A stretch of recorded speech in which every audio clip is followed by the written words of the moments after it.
Which legendary hero, weapon, and imprint should you be looking for with the Godforge minigame? Just to remind you, whatever you end up getting here will be transferred to your account once the game goes live. So it's very important to be on the lookout for some specific champion that we will want on the account once the game goes live. So a couple of you guys asked me this question. So if you want to see how this works, do check my previous video. But in this video, we'll look at which champion to look out and which weapon and imprint, because we'll only be able to have one per account. Let's get into it. I will also be opening my 20 shards for the day at the end of the video, so stay tuned. Hopefully we can get something good. So do keep in mind something very important with this type of games is that the champions and the weapons and the imprint that we want at the beginning is really going to depend to what the early game content is. Ideally, we want something that's going to help us in the early game to progress through the game and get to that mid game and end game. And unfortunately, we don't have access to the game yet. So we don't know really what's going to be the main content at the beginning. So it's hard for me to just give you a straight up answer. Like in Raid, for instance, if you play Raid Shadow Legend, it's like, well, the main priority is Dragon and Clan Boss. So that's the type of champions you need for that. That's what you need to be looking for. It's a bit different here. So do keep that in mind since we don't have access to the game yet. So looking at which champion to select, that's going to be a bit tricky for two reasons. So we do have a list here of the champions that were available during the alpha. So I will give you some suggestions from this list. So you can go to that website. I will link it down below. It's Raven's Pyro's website. Ton of resources. Once the game goes live, there will be a bunch of team optimizer, stats to get to beat which bosses and whatever. But we do have the list here of the champions from alpha. So what you can do actually is if you drop one of these champions, you can just come here, click on the champion and see all the skills. Now do keep in mind that some of the heroes will be buffed and get some buff or debuff based on how strong they were during alpha. We also already saw that happen with Dracula, for instance, and Loki, I believe. So do keep that in mind. Some of the kit you see on these champions may be a bit different, so you do have to keep that in mind. But the thing is, you can see if any of those champions, you drop them, you can come in here and check the kit and make sure you like the kit of the champion. The only thing is, if you drop a champion that was not part of the alpha, we do not have access to their kit yet. Hopefully by the time the game goes live, we can get some leaks and see the kit. But that means unless you find one of these champions, and we're obviously going to look on we're only going to look at legendary champions. If you find one of these champions, just come here, check the kit. If you do not, and it's another legendary that wasn't in the alpha, it's up to you if you want to keep it or not, knowing that you won't be able to know the kit. So you may just make a decision based on the look of the champions because you like the look of the champion, you like the faction or whatever. Maybe that's why you want to pick certain champion. But do keep that in mind, it's pretty important. So now regarding the alpha, again, you can come and check yourself. Here's a few champions that I've played myself or made guides on that I've loved, and I know they're solid choices. Anubis is a good choice. It wouldn't be my first choice, but it is a really good choice, especially at the beginning. It's like super tanky, decent control, and can do some good damage. So if you find Anubis, it's definitely a good choice. Horus, I made a full guide on him. I think he's an amazing champion. He can basically taunt non-stop. You have that loop with that champion you can do and control the enemy non-stop, which is great, especially if later down the road you can get Hysis, who's another support champion. So he is definitely a good one to have. I know Zeus was the best damage dealer during the alpha. He's definitely a great choice. He might get nerfed a little, I'm not sure. But if you get Zeus, keep him for sure. Odin, I think it's pretty good. I haven't played it, but I do believe is pretty good as well. I mean, all of those champions are solid, but some of them like Heimdall, I've played Heimdall, and if you get Heimdall, keep him 100%. He's such a solid champion, really good defender. You want to keep that champion absolutely if you get him. Quetzalcoatl, also really good champion, especially his passive. I love this champion's passive. Sorry, this one here. When this hero is defeated, revive 2 allies with 50% HP and increase their initiative by 5%. That's amazing. Occur once per wave. That's amazing, especially if you play him with another reviver.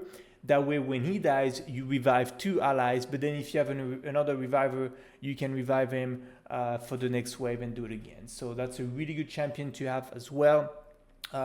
Isis, I've got her. She was the reason I was able to finish all the waves in alpha.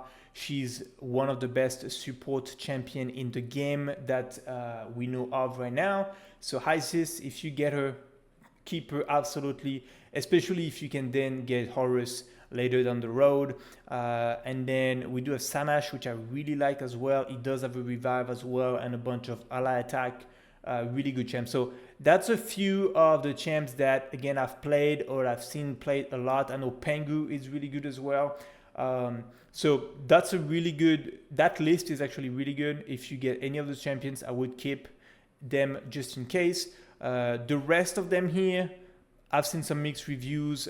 Just come and click on the champion, read. Now Dracula did get a buff, but just read the kit and use your best judgment if you get one of these champions. Now regarding the imprints and the weapons themselves, also a lot of things have changed in these. So just be careful. Sometimes, you know, what you have on this site may not be up to date compared to what's going to be in here in the game. What's really cool here is that for the weapon and the imprint, you can actually read the updated version in the game. So if you click here, you can click on the weapon, and as you can see, this one is damage debuffs inflict 10, 20, up to 70% increase damage when you level up that weapon. So that one's actually really good. 18 damage debuffs inflict. So any debuff that's going to do damage will increase the damage. So 18, really good choice. For instance, that's the choice I have today.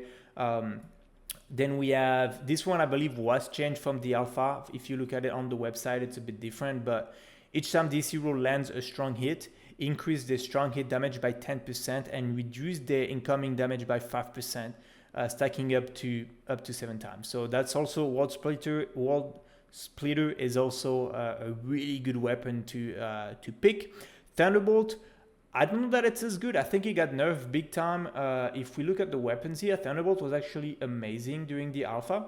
As you can see, it's right here. Unless it's a different one, but it's the same name. So Thunderbolt, yeah, I mean, it's the same weapon. So single target attacks inflict an additional 5% enemy max HP damage, 80% less effective against bosses.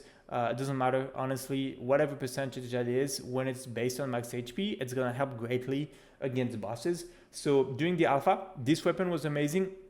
That would have been my first choice. I would have locked this 100%, but it looks like it was changed. When this hero joined an attack, increase the turn meter and divinity by, again, up to 11%. It's still pretty good, but you have to be playing with an ally attack champion. So you could pick on weapons based on the champion you get. So if you get one of the champion I showed you that has the ally attack, for instance, maybe get that weapon because you could actually use them together. So that, just use your best judgment on this. On the weapons, because a lot of them have changed since alpha, it's hard to give you an answer to really what to look for. Make sure you ask in the comments down below. I'm always answering questions, so feel free to do so if you get one of them. But basically, check every day. This is going to change every day. Just read the kit and use your best judgment. You just want to make sure at the beginning of the game, you kind of use something that's going to be helping you in a variety of content. You don't want something that's very specialized for only one boss or one dungeon. You want something that's going to help you in as many areas as possible, and mostly in PvE. We're going to leave the PvP for later. So do keep that in mind for the weapons. Now looking at the imprint, it's kind of the same. We could go on the website here and look at some of the imprints. I'm going to read some of them. But again, this may change again, so do double check in here as well all the time, every day. It's going to take a few days or a few weeks. You know, we need to get to 25,000. So basically, The weapon is 55,000 ether. The imprint is 25,000, 25,000, and then 5,000 for the portrait. That equals to the 55,000 we can get here. So you need to get maxed out on here to get everything. So to keep in mind, Godforge here. So Heimdall allies under any buff have 50% chance to reflect any debuff received. That's amazing. Then we have, what else we have? That's actually really good. This one, quarter coddle, like I said earlier, I really like his passive. So it's kind of something very similar. When this hero is defeated, revive 2 allies with 25% HP and initiative by 5%, stacking up to 3 times. Amazing passive. Then we have Samash. When an ally joins these heroes in attack, increase the divinity by 50. Again, if you're gonna find a hero with ally attack or whatever. Zeus, I love Zeus. If you can get Zeus imprint, increase the damage allies inflict by 10%. This bonus is doubled on allies from Olympus. So that's going to apply to all the content. So that's a perfect example of a really good passive to get for the beginning, because you can just apply that to everything. So that's definitely something I would be looking for, is Zeus's imprint. Anyways, there's a bunch of other ones. You can read it here, but you really want to make sure you go from what you see here, because this is going to be what's up to date. So all three here, they're not, I mean that one's pretty good. When this hero inflict a critical hit, heal 1200% initiative this hero. So I guess it's based on the initiative on this hero, so it can do damage and heal all the time. So that one's pretty good. But again, it'll take, a few days or a few weeks to be able to get that. So you won't be able to get any of them unless you did the paid version and you lock in here. So that's basically it, guys. Honestly, really read. I'm only looking at legendary stuff. We do have some great epic and rare options, but if you're gonna get the little starter kit for our account, might as well get everything legendary that's harder to get in the game. But again, because a lot of things change from the alpha, it's hard for me to give you a straight answer. So really read the weapon and the imprint every day and try to find stuff that is gonna either help you stay alive or do more damage in all of the content if possible. That will be your safe bet. And if you're not sure, again, I will be creating a Discord in a few days. You can come ask there, or just leave a comment down below and I'll gladly answer. And same for the champions. Again, a bunch of them are going to be from the alpha, so I already gave you the list. If you're not sure, just come back in here and read their kit. I do have a couple guides on the channel already on some of the champions, so do check that out. If they're not from the alpha, unfortunately, I can't really help you. Just go off of the style of the champion. So anyways, let's open the 20 shards. Let's get to it. Summon 10 and let's see what we can get. Let's see. I'm gonna wait because earlier I did that and okay, absolutely nothing. Let's go again. Come on. Let's get something good. Okay, another epic. Ooh, okay, Isolde is a really good rare actually. That's the same thing here. Unfortunately, I don't know the kit of the champion. I'll get this one for now because I know eventually I'll want to get a legendary anyway. So we do have plenty of time to get a legendary. And again, once you do 30 days, then you'll be able to lock whatever champion you get here. Actually, the site was bugged. As soon as it went live, I did this and I got the legendary from the get-go. But then the site was bugged and it went live again today and everything was reset and I lost my legendary, which was a legendary that we don't know about. It wasn't from the alpha, so I didn't know what that legendary do. But I did have a legendary and I lost it. So pretty frustrated, but we'll see. We have plenty of time to get one. Anyway, guys, I hope that video was helpful. Let me know what you think in the comments down below and I'll see you in the next Godforge video.